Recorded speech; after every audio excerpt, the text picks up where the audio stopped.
இங்கே ஒரு medical student பொண்ணை காட்டுறாங்க. இப்போது எல்லாத்துக்கும் ப்ராக்டிஸ் செக்ஷன் போயிட்டு இருக்கப்ப எல்லாருக்கும் ஸ்கேன் எப்படி பண்ணணும் அப்படின்னு சொல்லி கொடுத்துட்டு இருக்கப்ப ஹீரோயின் வயிற்றுல உண்மையாகவே ப்ரெக்னெண்ட்டாக இருக்க மாதிரி தெரியுது.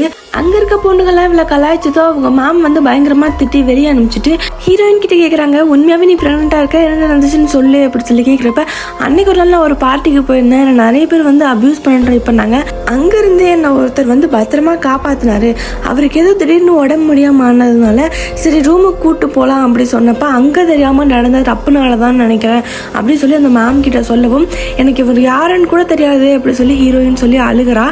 அடுத்த நாளே ஹீரோயினோட காலேஜுக்கே அவர் வந்து வராரு. இப்போ இவங்களுக்கு ஒரு ஃபீமேல் அசிஸ்டன்ட் வேணும் அப்படி சொல்லிட்டு தான் அங்கே இருக்க நிறைய பொண்ணுங்களை வந்து சூஸ் பண்ணி இங்கே நிற்க வச்சுருக்காங்க. அதில் ஹீரோயினும் ஒன்று. ஹீரோ பார்த்ததுமே ஹீரோயின் தான் தன்னோட அசிஸ்டன்ட் அப்படிங்கிறத வந்து முடிவு பண்ணி அங்கே சொல்லிட்டும் போயிடுறான்.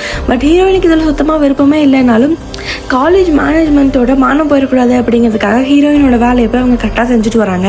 ஹீரோவுமே அது யார் அப்படிங்கிறது கண்டுபிடிக்கிறதுக்காக தான் காலேஜாக அலைஞ்சிட்டு இருக்கான். பட் ஹீரோயின் இவங்கிட்ட இருந்து மறைச்சதுனால ஹீரோனாலையும் இதுதான் அந்த பொண்ணு அப்படிங்கிறத கண்டுபிடிக்க முடியல.